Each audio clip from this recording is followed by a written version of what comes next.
Miguel O'Hara, obviously kind of the antagonist, or one of the two main antagonists of this movie. He has a different power set than most of the other spider people we meet. And it's kept a little purposely vague. Yes. What are, in this film, what are Miguel O'Hara's powers? He appears to be a vampire. He's referred to as a vampire. Yes. Miguel O'Hara. He's like a ninja vampire. The whole thing was his idea. Though we do not see any vampire behavior. The comic reference is that he has toxin. He has the ability to like paralyze. So I feel like that was what he was doing. Was he was non-lethally taking out Vulture, but that's like implying a lot from the books.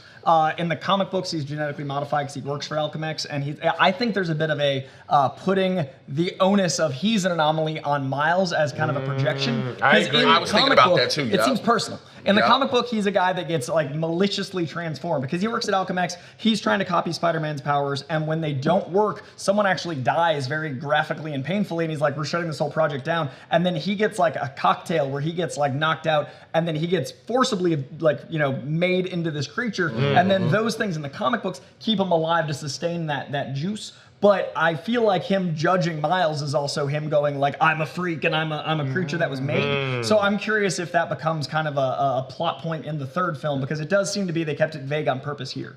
Yeah, I think that's the biggest thing, the anomaly. Go ahead, Tom. Yeah, no. I agree. I would say, I think also underlying, not necessarily a superpower, but a power of intelligence is he's the non-carefree Spider-Man, right? Like a hallmark of Spider people, including Spider-Gwen, is that they're fun and like to joke around, and like, you know, the superhero business is a business of fun for them. You know, they take it seriously, but they you know, they got quips and flips. They got quips and flips, and the powers, you know, are part of the fun for them. He seems completely burdened by it, obviously with his comic book origin and the origin that they're kind of slowly revealing here. But I think that's how he can assert himself as the leader, right? He's not worried about quips. He's only worried about flips. But it's quips, fangs, and whiz bangs. That's the tagline right there. That's the next shirt. But I think like that is a power of his, is that he's completely humorless. You know what's another power he is? Remorse.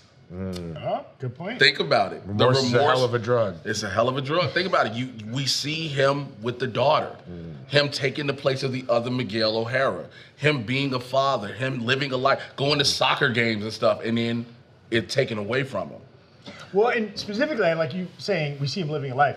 Technically, we kind of see him living two lives. Right? Yes. Right? And that's one reason, not only is he like from the distant future, but he's kind of extra wise because he's already like lived the normal sad Spider-Man origin, tried to correct it, only led to double sad, double origin. And it's kind of like Guardians, right? He took out an entire planet. Like Guardians, when you see the counter-Earth situation, it's very similar in that he lost everything personally, and then his way to solve it cost the entire planet everything. So he's got the burden of the same amount of responsibility that Spider-Mans have with all those incursion moments in the greater comic universe. And this movie calls it canon with those incidents, but on top of the canon, he's got an entire genocide. Like he did a lot of damage. So I feel like that responsibility is he's got all the Uncle Bens. That's why that's why if you look at Miguel, it's on his face. He wears all of that on his face.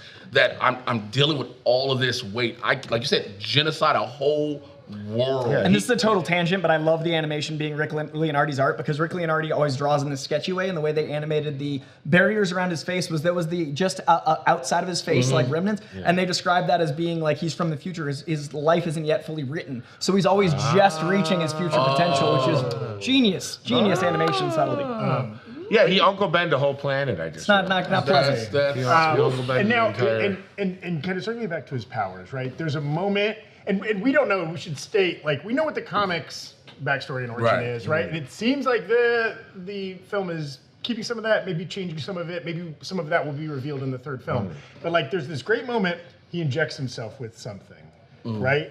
It's not, they don't go into a lot of detail about it, but that could tie into the comics origin, as Coy kind of pointed out, right? Like, he worked at Alchemex, there was like, he was injected with this like DNA binding hallucinogen against his will, then he later injected himself with something that was like fused his DNA with spider DNA. So it could be related to that. There's a lot of possibilities of what he might have been injecting himself with. Tommy, I think you pointed out, could be like a Blade type situation. Yeah. Maybe that's like an anti-vampire, keep him from turning fully kind of a situation. The injections may be inhibiting more evilness, not promoting more power. Yeah. And you brought up a really interesting image of the blood cells when it zoomed in. I'm wondering if it's, since he's half genetically spider, which is the comic canon, is it preventing him from fully turning into a spider? Is it him transforming? Is it instead of vampire, it's slowing the spider degradation? And it's also interesting that Alchemex is like this great unifier in this universe with Spot and all these other elements. About that too. Is it maybe that when he's in this universe, he's the only one that has to keep the process going because he's not naturally a spider? And also it hasn't been developed yet. Right. So he's got this to keep him stable. He's got this to keep him spidery. Or is it just like straight up B12? Right. Just, you know what I mean? Like, he needs an edge. He's been in Spider Vegas, you know what I'm saying? He had a long night. He had to go get the IV shot. Like, all right. So like, I like the potential that like the injection could be augmenting his powers. It could be like a little Bane type thing where he's like getting ready for a fight, juice up. Could be preventing him from almost like withholding his powers a little bit so he doesn't turn into a full spider. Right. Or maybe it's just like his insulin. It's just like, I just way need he this. stays spider-y. Yeah. Before we keep going, hey, let's give a quick shout out to Geology, who's helping us bring this show to you. They are our favorite skincare and hair care products. They're a 22-time, not 42, that's a universe, 22-time award-winning skin, hair, and body care company, recognized in Men's Health, Oprah Daily, Hype Beast, Birdie, Esquire, and GQ. Their products are built around just a handful of powerful, proven ingredients that have been trusted by dermatologists for decades. Their line of skincare products can help you fight acne, oiliness, wrinkles, all that kind of stuff.